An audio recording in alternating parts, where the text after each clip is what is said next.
editing. So that's the sort of the first edit, and that's what I get most involved with. And I think there are some people for whom that's their sort of particular thing, and then other people are very, very good on the line editing. I think I haven't really got the patience for the line editing. It's not my forte, but I love the structural editing. I find that really creative and interesting. And but then as an editor, you know, that can then go into 3 or 4 drafts, and then you get completely blind to it yourself. And this odd thing happens that you also carry around with you the ghosts of previous drafts in your head. So you're not even quite sure what it is that you're dealing with. And at that point, if you're very lucky, you have a talented colleague who you can call on to then read it with a fresh pair of eyes. So, you know, a manuscript can go from just, you know, the perfect first draft that goes straight to press, straight to copy edit, or one that will go through many, many different drafts, and it all depends. And it's nothing to do with actually how good the writer is. It's a curious and mercurial business. But then after that, there's, you know, you might choose to do a sort of closer line edit, and in America, editors tend to be much more concerned about the line edit. I think editors in America like to put their personality on the page quite a lot, whereas I think in Britain we tend to be more respectful. I like to think of the author's voice. I sort of feel that, you know, an author has their screen, stuff onto screen, you need screen, in order to get an agent you need screen credits, and in order to get screen credits you need an agent. So one of the questions I was asking you, I'll get to the point, was how do you do that? How do you make that first step out? Yeah, it's an excellent question, and one of the great things about writing for screen is you can actually start off yourself by entering into the area of short movies. So you might have seen there's a lot of platforms now where you can view short content, and when I mean, you know, so a movie between 10 and 15 minutes. And the reason I say that is that's the entry point for a lot of screenwriters, no matter what other genre you've dabbled in. If you want to get into screenwriting, I'd strongly recommend you try your hand at writing a short movie, because the thing about short movies, you can probably get it made. One of the short movies that I did that ended up winning a big competition in the States was made for €4,000 in total. So that, you know, included the production and the post-editing. It could have benefited from a bigger budget, of course, but you could actually make it for that sort of money. And again, it's a team effort, it's pulling those people in. Absolutely, yeah. That means you have calling to finish your friends. so if you look on, you know, there's a great site called IMDb, the movie database, and anybody that's in the movie business, acting, producing, sound, whatever, you have an IMDb profile. There's not sort of the equivalent for writers, if you like.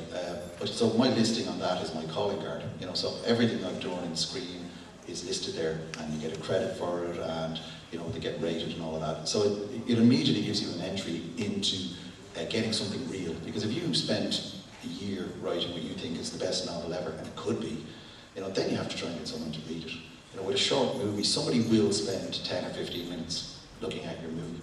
And it's a great sort of like a... Yes, they are. So there are certain, I'm talking about the UK rather than Ireland, but there are certain competitions that are well run and have a very good reputation amongst agents, and things like the Bath by University writing thing, but I think you probably have to be on their creative writing course in order to do that. I think the advantage you guys have over somebody doing script, or somebody writing novels over somebody doing scripts, is that you can approach agents. Most agents are open to submissions. It's how we want you to send your material, because it's how we find our clients, it's how we find books. I think the kind of thing you're up against is a number of people querying agents every day. I mean, I'm open to people throughout the world querying me, as long as they're writing in English as their first language. So I get about 40 submissions in every single day of the week, 7 days of the week. It's a slight floodgate, but I look at every single one of them.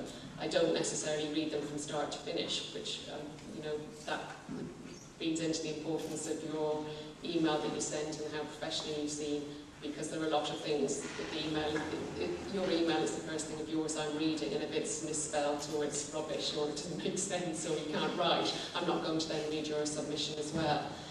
But I do look at, and every agent I know does look at every single thing that comes into them. So yeah, there are competitions, and it's always, if you're querying somebody and you can say that you've had a short story published, or you've won a competition or something, you should say that. That's always just a little bit of added extra, but it's not it's not such a gateway into finding an agent as I think it possibly is in this film world from what you were saying.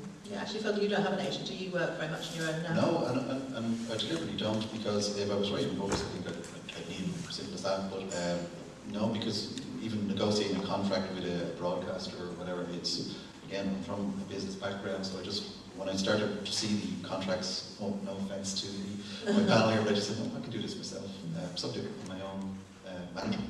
Excellent, you have that experience. But just for people who don't have a contract experience, I'll just say a quick caveat here. Please, please, please, please don't ever sign a publishing contract until you've spoken to somebody who knows what it's about.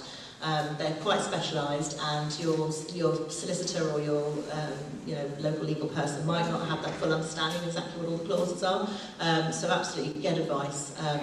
What tends to happen, Alexander, you're the publisher here, you might not agree with me, but it tends to be that when that first contract is sent out, it's a boilerplate contract and it's there for negotiation.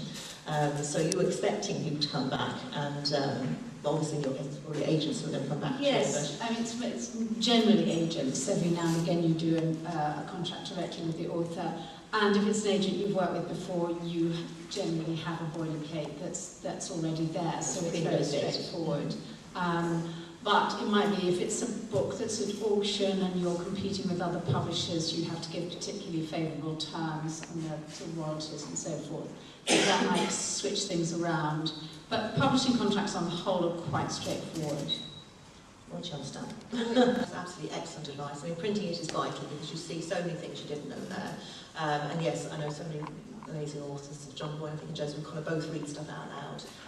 Particularly dialogue scenes. Do you read your stuff out loud as you're going on? Yeah, absolutely. Especially the screen stuff. I always organise a table read, and get a few actor friends or whatever, and just read it, and it's amazing. Like, it's rare I get something out before the 20th draft.